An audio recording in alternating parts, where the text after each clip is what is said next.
बिस्मिल्लाहिर्रहमानिर्रहीम। अस्सलाम वालेकुम नाज़रीन, इरफान हाशमी आपको प्रोग्राम में खुशामदीद कहता हूँ और इस्लामाबाद से हमारे साथ मौजूद हैं अज़हर सदीक साहब, advocate supreme court of Pakistan. Azhar साहब, सर अस्सलाम वालेकुम। वालेकुम अस्सलाम इरफान हाशमी साहब। अच्छा, मैं तुसी मैनू साहब कहंदे हो ते मैं भी तुहानू साहब ही कहना, हालांकि ਤੁਹਾਡਾ मेरा ताल्लुक जो है भरावां वाला है और इसलिए मैंने ये बात पंजाबी में की है। वो लोग जो हमें कराची में सुन रहे हैं तो वो समझ जाएंगे हमारा क्या ताल्लुक है। अच्छा अजहर भाई, बात ये है, आज आपसे करनी है खरी खरी बातें। और बातें इसलिए खरी खरी करनी है क्योंकि अब बात पाकिस्तान तरीके साहब के घर में आ चुकी है। आपको याद होगा कि मैं और मेरे समेत आपने भी कई दफा ये बात कही कि यार ये पंजाब हुकूमत क्या कर रही है, ये केपी में क्यों नहीं कुछ हुआ। और ये बातें फवाद चौधरी ने भी कर दी। हम तो ये पहले लीगल ग्राउंड्स पे बात करते थे ना कि केसेस होने चाहिए। मिसाल के तौर पर मरीम नवाज ने क्या कहा कि 5 जजों की सियासी पार्टी। अब ये 5 जजों की सियासी पार्टी, आपने अल्फाज इस्तेमाल किए थे या मैंने किए थे? अदालतों ने कुछ नहीं किया। ये काम किसका बनता था अजहर साहब? ये काम बनता था हुकूमतों का। वफाक में आपकी 3.5 साल हुकूमत रही, आप चले जाते। 27 किलोमीटर में जो लोग बैठे हुए हैं, अगर वो ये काम कर सकते हैं तो आप भी कर सकते थे। आपका तो केस भी जेलबंद था, इनका तो केस भी जाली केस है और कहीं से मदद पहुंच रही है और ये मदद जो है ना वो भी लाइफ लाइन खत्म होने वाली है। मुझे ये बताएं कि क्या होने जा रहा है खान साहब के ऊपर केसेस, तोशा खाना, ये जितने केसेस हैं इनका पोस्टमार्टम आज आपके साथ मिलकर करना है। क्या होने जा रहा है? खान साहब अदालत में पेश हो रहे हैं, जज के सामने जाएंगे, जमानत मिल जाएगी, प्री अरेस्ट बेल मिल जाएगी। इसके बाद क्या होगा? बहुत शुक्रिया इरफान हाशमी साहब। हनीमून पीरियड खत्म नहीं होने को है, मेरा ख्याल है फिर दोबारा शुरू होने को है। या तो दूसरी शादी हो रही है या पहली शादी जो है वो रीवैलिडेट हो रही है। इसको दूसरे लफ्जों में आप एक्सटेंशन, यानी मैं आप शायद मेरी इस बात से इत्तेफाक ना करें, लेकिन मेरे पास खबर यही है, पाकिस्तान मुस्लिम लीग नून के करीबी लोगों ने कि एक्सटेंशन उन्होंने अप्रूव कर दी है और एक्सटेंशन होने जा रही है 1 साल के लिए। तो अब आता है उससे अगला मुश्किल मरहला ये है। ये तो हम पहले दिन से कहते आए हैं कि हुकूमत पंजाब को जो काम करना चाहिए था, मिसाल के तौर पर बड़े आराम से प्लेट में रखकर कराची से आए बिलावल भुट्टो को सिंध हाउस में पहुंचा दिया, वहां पैरे भी दे दिए, वहां लय दया भी हो गई और सारा यानी ऑपरेशन जीन चेंज के हवाले से जो पैसों की बंदरबाट है सारी कुछ वही, और कुछ हमने नहीं किया। हालांकि सेडिशन का पर्चा हम कहते रहे वहां होना चाहिए था, वहां मुकदमे होने चाहिए थी। फिर जो पार्टी से मुनरफ हुई है उनके खिलाफ कोई पर्चे दर्ज, झूठे या सच्चे जो भी आपके सामने है। फिर हम ये कहते रहे कि मिसाल के तौर पर ये जितने वाकये हुए, हम कोशिश करते रहे कि पैमरा अपना किरदार अदा करे।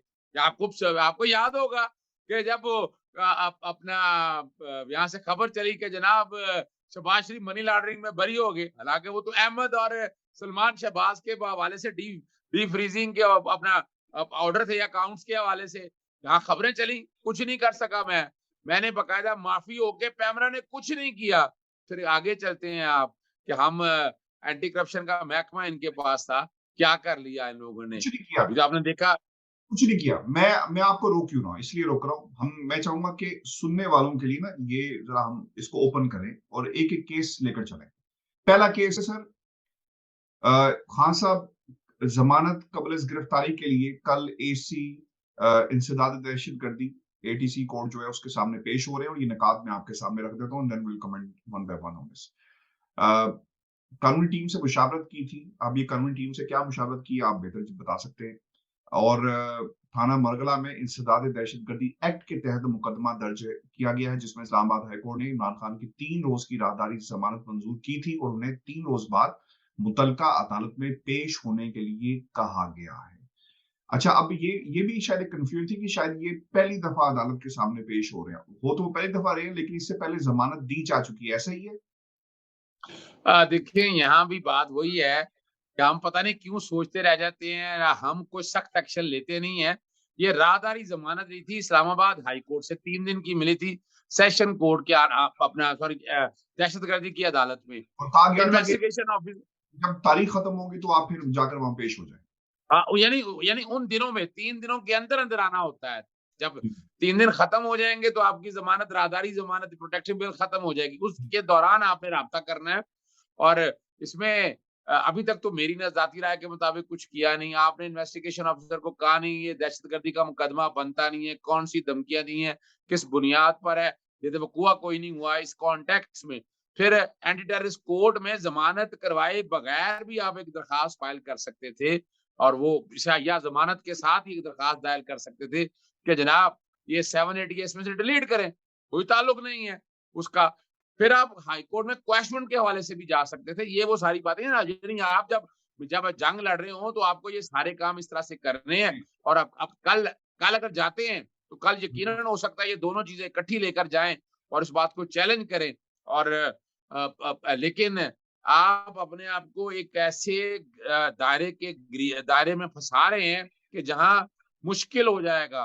अभी आपने एक एग्ज़ाम्पल ले लिया शहबाज गिल वाली, उसमें केस कोई नहीं था, लेकिन ये इससे पहले भी केसेस मुख्तलिफ सियासी जमातों के हवाले से होते रहे हैं, मरियम के अगेंस्ट सफदर अवान के अगेंस्ट क्या हुआ, हम सब ने देख लिया कितना सख्त मुकदमा थे वो, कितनी सख्ती चुनी गई इस हवाले से। आप तो प्लेट में रख के आपके खिलाफ तौहीन अदालत का दूसरा जो केस है इस्लामाबाद हाई कोर्ट वाला, हालाँकि वो नहीं बनता, वो इसलिए नहीं बनता आर्टिकल 204 के अंदर अदालत है, हाई कोर्ट और सुप्रीम कोर्ट। तो ये आप सेशन जज के हवाले से कैसे मामले को ले सकते हैं? अब दूसरा केस सर, ये बड़ा इंपॉर्टेंट है। आपको मेरी आवाज अगर आ रही हो, क्योंकि मुझे ऐसा लगा कि जी, शायद बिल्कुल आ रही है, बिल्कुल आ आ रहा रही है। है।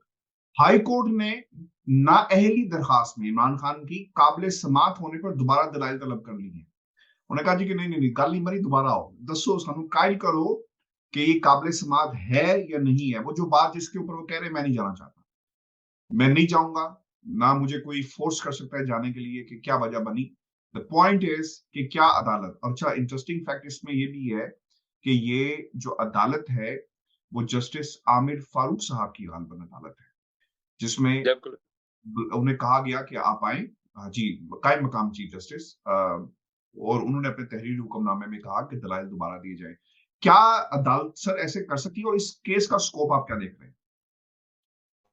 मेरी खुद समझ से बाहर है, इस तरह के पहले पता नहीं कितनी दरखास्तें आई हैं और सारी की सारी खारिज हुई हैं। नॉमिनेशन पेपर के कॉन्टेक्स्ट या नाअहली की वजह से खारिज हो चुकी हैं। यानी ये वाला मामला वो ऐसा है, वो अदालत देख नहीं सकती और ये आपको याद है इमरान खान की नाअहली के लिए हनीफ अब्बासी भी गए थे, कई पॉइंट उन्होंने वहाँ उठाए। अब ये जो मामला फिर ये सोचा गया, कहा गया है कि फिर देखा जाए या अब ये क्या कहना चाहते हैं, ये सगेशियस राइटर्स या ऑनर्स या अमीन के हवाले से आना चाहते हैं कि फर्ज़ करें कोई ऐसी है बात, तो आपने डिक्लेयर नहीं की। तो वो तो उस वक़्त भी नहीं थी, तो अब भी नहीं है। लेकिन लग रहा है कि दायरा कहीं तंग हो रहा है कहीं न किसी हवाले से। तो ये अगर मिसाल के तौर पर इसको नोटिसेज़ कर दिया जाता है इश्यू और इस पे बहस शुरू होती है, तो ये भी एक तलवार एक तरह से कह सकते हैं, ये भी लटक रही है। अच्छा, अब आ जाए अपने तोशा खाना के ऊपर। अच्छा, वो भी बताए ना, वो फराह गोगी वाला केस क्या बना सर?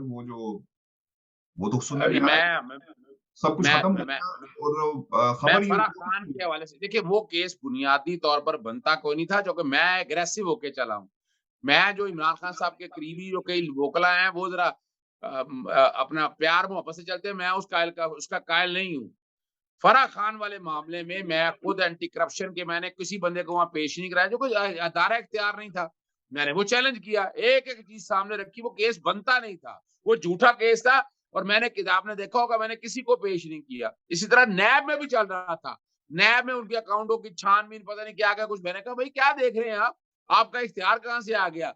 मैं हाई कोर्ट से भी ऑर्डर लेके आया कि पहले आप इख्तियार का फैसला करें और मैं इतनी दफ़ा लिख चुका हूँ और मैं एग्रेसिव खेल रहा हूँ, एग्रेसिव।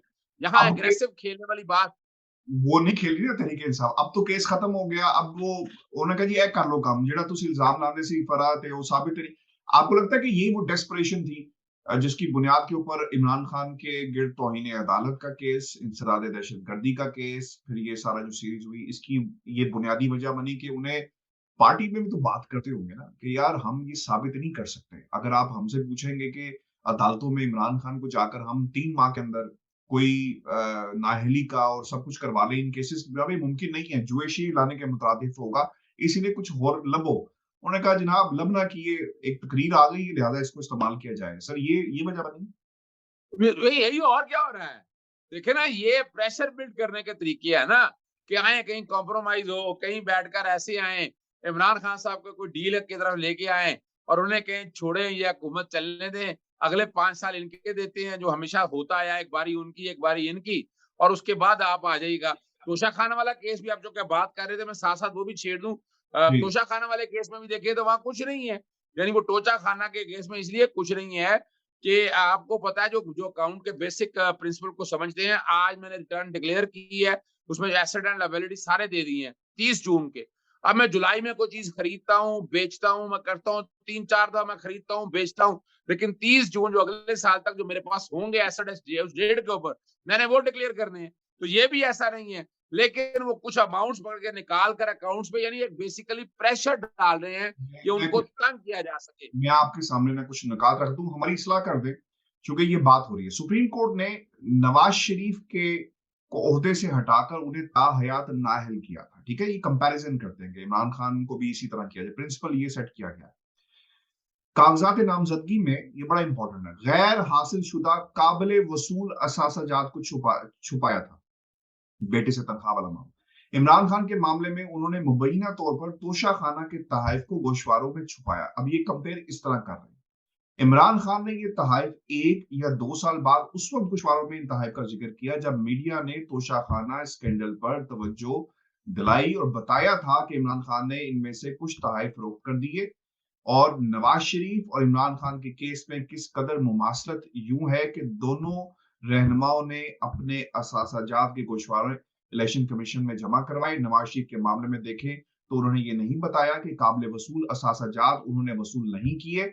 इमरान खान के केस में उन्होंने ये नहीं बताया कि तोशाखाना के तहफ़ फ़रोख्त करके उन्हें कितनी रकम मिली। हुँ, दसो सर। देखिए, दोनों केसों में फ़र्क समझिएगा। पहली बात है कि नवाज़ शरीफ ने जब कागज़ात नामज़दगी दाखिल किए, उस वक़्त ये सारे तनख़्वाहें लेना, अपना कंपनीज़ अपना जबली अली में होना, ये उस वक़्त था। ये उस वक़्त डिक्लेयर करना था। तो वो नहीं डिक्लेयर किया। तो वो आपने झूठ बोला, आप सादिक और अमीन ना रहे। इमरान खान साहब के ये जो बातें कह रहे हैं तोशाखाना के हवाले से, ये बाद की बातें हैं। ये कागज़ात नामज़दगी के दाखिल करने के बाद नहीं है। ये उसके बाद के सालों के हैं। जैसे मिसाल के तौर पर मैंने इसहाक डार का कहा कि इसहाक डार डिफ़ॉल्टर हो गए बाद में। तो मैंने रेफरेंस फाइल किया इलेक्शन कमीशन के सामने कि उसको डिस्क्वालीफाई करें। अब वहाँ इंटरप्रिटेशन होनी है कि कागज़ात नामज़दगी दाखिल करने के बाद माँ सिवाय कुछ चीज़ें जो आर्टिकल 63 के अंदर हैं, वो अगर हो तो फिर डिस्क्वालीफाई होते हैं, यानी तौहीन अदालत हो जाए, आप सज़ा हो जाए, आप दोहरी शहरियत ले लें, तो आप डिस्क्वालीफाई हो जाते हैं। ये क्वालिफिकेशन के स्टैंडर्ड के अंदर अगर देखा जाए, कोई चीज़ तब्दील की है या आपने ली है तो वहाँ अप्लाई नहीं होगा। वो अब टीम जो केसेस को देख रही है, ये उन्होंने फैसला करना है वो किस एंगल से सोच रही है, लेकिन इन दोनों केसों में बहुत फ़र्क है। आपको लगता है कि खान साहब को गिरफ्तार कर लिया जाएगा, इतना आसान होगा इन लीगल केसेस की बुनियाद के ऊपर या ऐसा लग रहा है? देखिए, खान साहब को तो गिरफ्तार नहीं करेंगे, अगर खान साहब को गिरफ्तार कर तो क्या कर लिया जाएगा? दोनों बड़ा फ़र्क है। देखिए, खान साहब को देखिए मैं दोनों बातें बता देता हूँ। खान साहब को गिरफ्तार करने के चांसेस तो मुझे नज़र नहीं आते हैं, क्योंकि अभी तक कोई स्ट्रॉन्ग केस ऐसा है नहीं जहाँ गिरफ्तारी पॉसिबल हो सके। लेकिन दूसरी तरफ अगर कोई पार्टी के अंदर तोड़ के कोई क़यादत दूसरी तैयार की जा रही है, तो फिर गिरफ्तार किया जाएगा। वो गिरफ्तार करके फिर उनको अंदर रखा जाएगा, उन्हें तोड़ा जाएगा, उन्हें डिस्टर्ब किया जाएगा और देयर इज़ एवरी पॉसिबिलिटी कि शायद अल्लाह ना करे कोई ऐसा इवेंट भी कर लिया जाए। दोनों शक्लों में ना बड़ा मुश्किल होगा चीज़ों को सस्टेन करना। अब माँ सिवाय डिले करने के अलावा अभी एक स्ट्रैटेजी है कि वो इलेक्शन कोई करीब-तरीब नहीं जाते। जैसे एक्सटेंशन की बात हो रही है, अगर उसको सामने रखकर देखें, ये इलेक्शन अगले साल जा रहे हैं और 1 साल बाद अगस्त में, पहले मैं मार्च का कहता था लेकिन अब मेरे पास जो ताज़ा खबरें हैं वो मार्च में भी नहीं होने, ये अगस्त में इलेक्शन होंगे। तो उस वक़्त तक इमरान खान साहब को तोड़ा जाना है, सब्र का इम्तिहान लिया जाना है, कौम भी तंग आ जाएगी, बार-बार क्या करना है, कहाँ लेके जाना है।